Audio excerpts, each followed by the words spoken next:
환율은 여기서 환율, 이거는 뭐냐면 교환 비율이란 뜻인데, 자국 화폐와 외국 화폐의 교환 비율, 이렇게 되는 거지. 자, 이거를 이런 식으로 표현해. 외국 화폐에 대한 자국 화폐의 비율, 이런 식으로도 표현한단 말이야. 알겠어? 그러면 얘들아 봐봐. A에 대한 B면은 어떻게 돼? 어떻게 돼? 외국 화폐 분의 자국 화폐, 이렇게. 그래서 이거를 $1라 그러지. $1 이렇게. 우리나라의 돈은 외국에서는 안 받아. 우리나라의 돈은 안 받는데 우리나라의 돈을 달러로 바꾸면 그 달러는 받는단 말이야. 국제에서 거래되는 화폐가 달러야. 그 외국 달러가 있어야만 우리 물건을 팔 수가 있어. 또 외국에서 사올 수가 있고. 얘랑 1달러에 900원으로 바꿀 수 있어. 그런데 1달러에 1,500원이 됐다고 하면은 우리나라 자국 화폐의 가치가 어떻게 됐다라는 거야. 예전에는 900원을 바꿀 수 있었는데 지금은 1,500원이나 줘야지 바꾸는 거지. 실질적으로 뭐냐면 환율이 올라간다는 거는 다른 말로 우리 화폐 가치가 그만큼 떨어졌다는 것을 말해. 근데 그 개념을 이해하는 게 사실은 좀 힘들어. 그러니까 처음에 환율은 무조건 나올 수 있어, 얘들아. 알았어? 그래서 여러분들이 이 개념을 알아야 돼. 자, 환율은 외국 통화분의 자국 통화, 외국 통화에 대한 자국 통화의 비율, 자국 화폐와 외국 화폐의 교환 비율, 막 이게 이렇게 뒤바뀌어서 나온단 말이야. 근데 이렇게 해도 돼. 외국 물가, 자국 물가.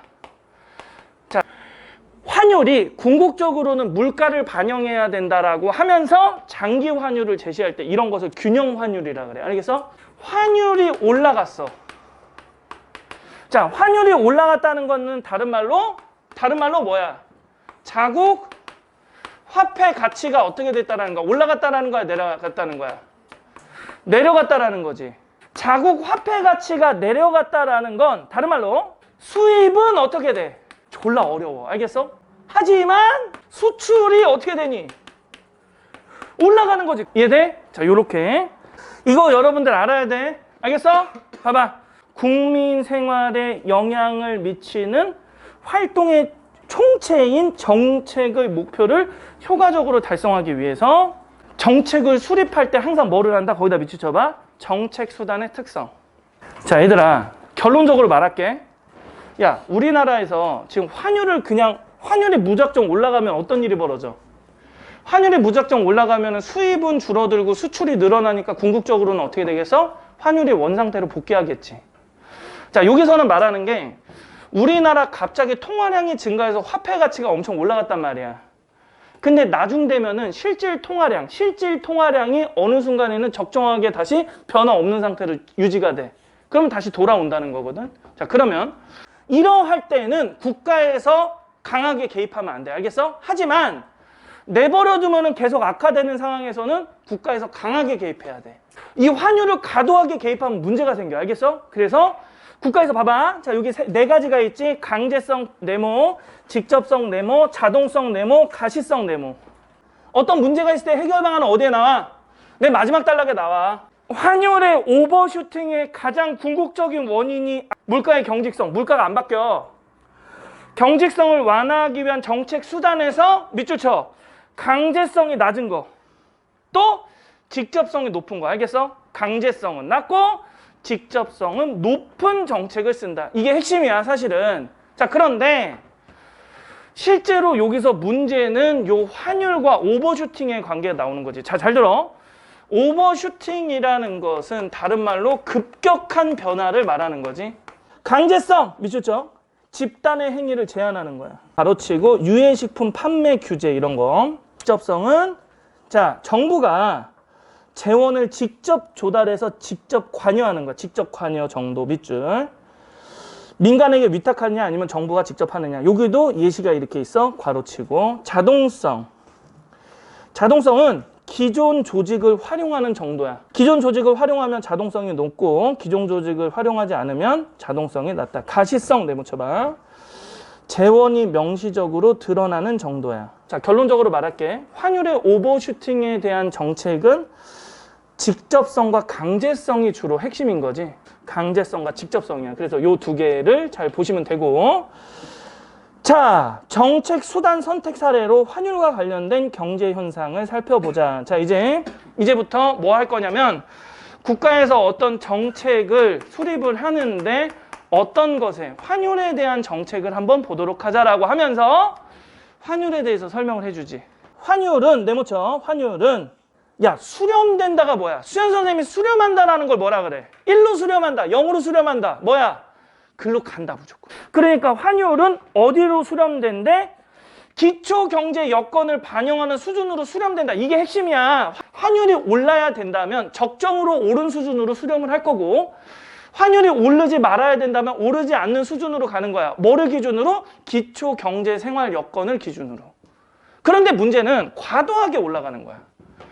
이게 과도하게 올라가는 거나 과도하게 내려가는 게 문제가 되는 거야. 자, 그런데 만약 환율이 예상과는 다른 방향으로 움직이거나 비록 예상과 같은 방향으로 움직이더라도 자, 예상보다 너무나도 크게 변할 경우 주체들은 과도한 위험에 노출될 수 있어. 자, 단기에 지나치게 상승 또는 하락하는 현상을 오버슈팅이라고 한다. 그런데 밑줄 쳐봐. 물가 경직성 동그라미 1번, 불안심리 동그라미 2번. 자, 지문에서는 이 두 가지 원인 때문에 오버슈팅이 일어난다고 하죠? 그런데 지문에서는 뭐만 다루고 있어? 1번만 다루고 있어. 알겠어? 그리고 2번은 어디서 나와? 문제에서 보기로 나옵니다. 알겠지? 자, 만약에 원인을 두 개를 설명을 했는데 선지에는 하나밖에 없으면 다른 하나는 보기로 나온다. 이해돼? 왜? 지문의 완결성을 추구해. 우리 평가원은. 그래서 평가원을 풀라는 거야. 알겠지? 물가 경직성에 따른 환율의 오버슈팅. 거기다가 밑줄 치고 일단 알기 위해서는 우리가 뭐를 알아야 되냐면 뭐를 알아야 돼? 야, 물가 경직성에 의한 오버슈팅을 알기 위해서는 뭘 알아야 돼? 물가의 특성에 대해서 알아야겠지. 경직성이라는 게 뭔 말인지 알아야겠지. 또 환율이 어떻게 물가랑 관련이 있는지 알아야겠지. 거기에 대한 설명을 하는 거야. 자, 단기가 있고 장기가 있어. 자, 그러니까 단기적인 현상과 장기적인 현상으로 봤을 때 물가는 경직적이야. 경직적이라는 게 뭐야? 물가는 크게 못 변해. 사람들의 수요가 크게 안 변해. 알겠어? 너무 비싸면 그냥 안 사. 그냥. 그러면 장기는 물가는 경직의 반대말이 뭐야? 그렇지, 신축. 자, 그런데 환율은 어떠니? 환율은 어때? 환율은 신축적이지. 장기로 갔을 때는 환율도 변해. 장기적으로 변한다는 거야. 자, 그런데 이때 쓰이는 환율과 이때 쓰이는 환율이 다르지. 자, 요때 쓰이는 환율을 뭐라 그러냐면 여기서 균형 환율이라고 하지. 균형 환율이라고 하는 거야. 환율은 단기의 도에다가 동그라미 쳐봐. 단기의 도.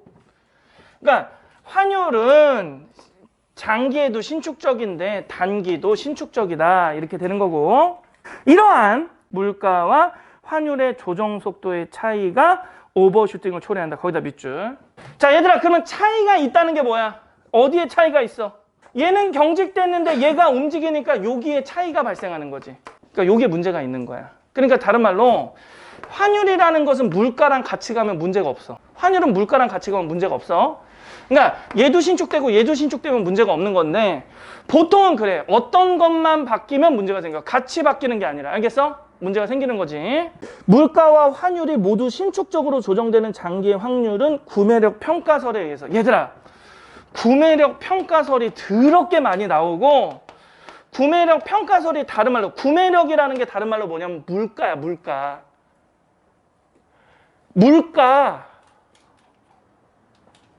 그러니까 뭐냐면 외국 화폐의 어떤 그 구매할 수 있는 그 힘과 이 힘이라는 거지. 이 두 개. 자, 그게 다른 말로 빅맥이잖아. 빅맥을 살 수 있는 힘, 그 돈이 얼마냐? 이거지. 자, 그랬을 때, 자,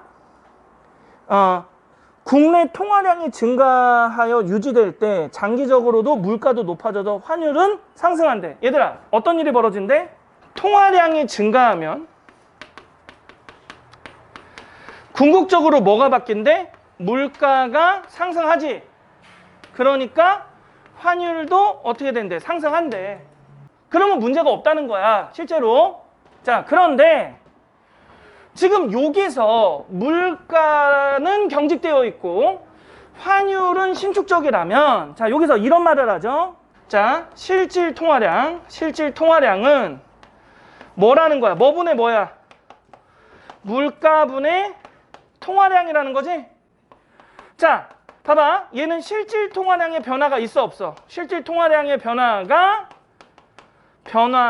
없는 거야. 알겠어? 왜? 통화량이 증가했는데 물가도 같이 증가하니까 얘가 증가하는데 얘도 증가하니까 실질 통화량은 변화가 없다고. 실질이라는 게 뭐야? 실제적으로 체감되는 통화량. 근데 얘는 올라가는데 얘가 고정되어 있다고 쳐봐. 그러면 어떤 일이 벌어져? 실질 통화량이 어떻게 돼? 실질 통화량이 증가를 한단 말이야. 알겠어? 잘 들어. 통화량이 증가하면 어떤 일이 벌어져? 이자율이 어떻게 돼? 이자율이 어떻게 돼? 내려가는 거야. 이자율이 낮아지니까 여기다가 돈을 넣어놓을 필요가 없을 거 아니야. 그래서 외국 자본이 유출되고 그 다음에 유입도 차단이 되는 거야. 알았어? 그러면 무슨 일이 벌어지겠어? 외국 화폐의 양이 계속 줄어들겠지. 그러면 어떤 일이 벌어져? 얘가 높아져, 낮아져. 분모가 낮아지니까 어떤 일이 벌어져? 환율이 올라가는 거지. 그래서 궁극적으로는 환율이 상승한다. 원래 장기적으로 환율이 상승하는 이 분 플러스 여기서 이렇게 올라가는 이것까지 플러스가 돼서 환율이 급격하게 올라간다 이 말이야. 이런 일이 벌어지면 첫 번째로 실제 물가 경직성 때문에도 있고, 두 번째로 이런 일이 벌어지면 사람들의 심리가 계속 팔아버려. 심리가 있잖아. 두 가지 있잖아. 물가 경직성하고 뭐야? 심리. 시간이 경과하면 어떤 일이 벌어져? 시간이 경과하면 원상태로 복귀하는데, 원상태는 아니지. 어느 상태로 복귀해? 원래 자국 화폐 통화량이 증가했으니까 그 통화량 증가분만큼 환율이 올라간 상태로 적정으로 간다 이거지. 그러니까 이렇게 가지만 궁극적으로는 다시 돌아온다 이 말이야. 어디까지? 적정까지. 단기 환율이 기초경제 여건과 괴리되어 과도하게 급등락하거나 균형 환율 수준으로부터 장기간 이탈하는 문제가 심화되는 경우에는 다양한 정책 수단을 동원한다. 실제로 지금 여기서 정책 수단 자체가 어려운 게 아니지. 이거를 이해하는 게 어렵죠? 자, 일단 문제 보자. 그래프가 갑자기 T 시점을 기준으로 국내 통화량이 증가하면, 얘들아 봐봐. 통화량이 증가하면 뭐가 내려가? 내려가는 게 뭐가 있어? 여기서 이자율이 내려가잖아. 그러면 지금 요 그래프상 내려가는 건 이자율밖에 없잖아.